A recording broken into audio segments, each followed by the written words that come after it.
Good morning, everybody, and welcome to our webinar brought to you today from the Irish and UK government officials.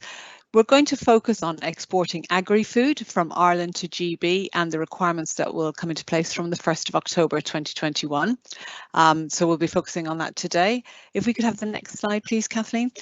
We're also running some readiness polls for you. So if you could take a moment, please, to log into Slido. The details are there on the screen, Slido, and using the hashtag BPDG, we're just going to ask you a question about how ready you are for import controls in GB. Thank you. Next slide. Throughout the webinar, we've got a Q&A function, so please ask your questions there. By all means, just keep them coming as the webinar goes through. And following this presentation, we will share a recording of the event, the slides used, and we will be capturing questions and producing a document that sets out the questions and answers that we've covered today. And that will all be available on gov.uk, and the Irish colleagues will be publishing that detail as well. Thank you. Next slide, please. So we've got a busy agenda for the next couple of hours. We're going to have a brief overview of customs procedures, just to remind everybody that although we're talking about procedures for moving agri-food, there are customs procedures required there as well. And then we're going to have a presentation from colleagues in the Department of the Environment, Food and Rural Affairs, followed by a presentation by the Department of Agriculture and the Marine. Then there's going to be a panel discussion with representatives from the Food and Drink Federations in the UK and Ireland and the Logistics Associations in the UK and Ireland. And we'll wrap up with a question and answer session to cover off any of the questions that would remain outstanding. So a pretty packed agenda, and I will move on to the next slide, please. This is our question that I mentioned earlier. So for those of you logged into Slido, for the rest of you could please do so. Have a think about which of these statements best applies to you. And that question will be up and available throughout the webinar. So thank you. We'll have a further question for you at the end. Next slide, please.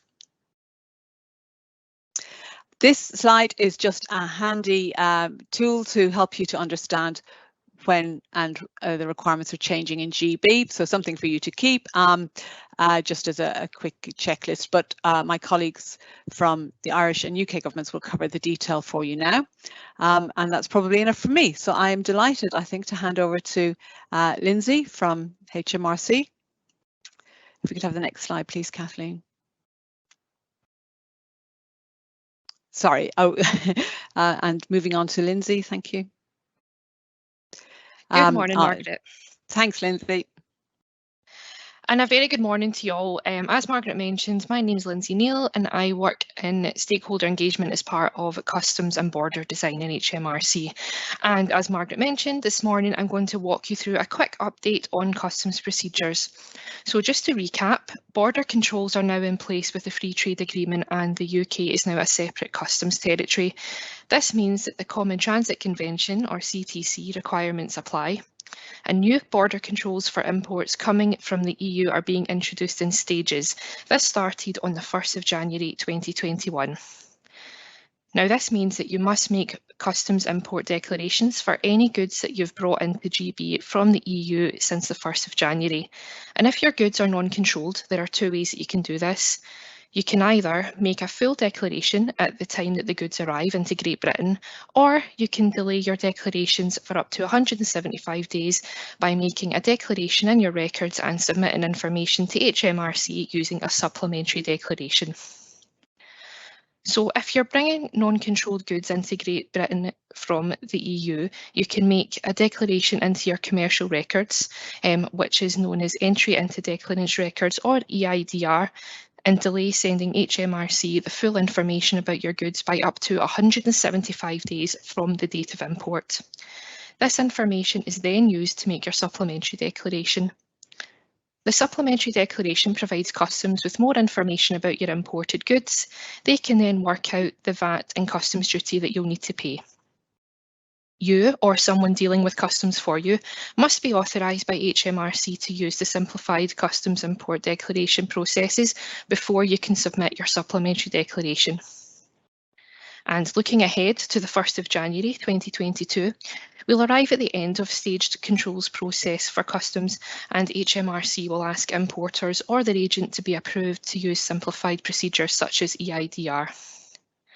And from the 1st of January 2022, entry summary declarations will be required on all imports.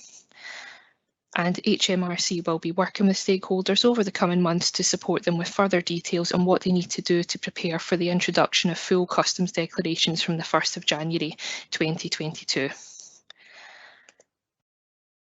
So that's just a quick walkthrough of the customs procedures, and I'll hand back to Margaret now. Thanks, Margaret.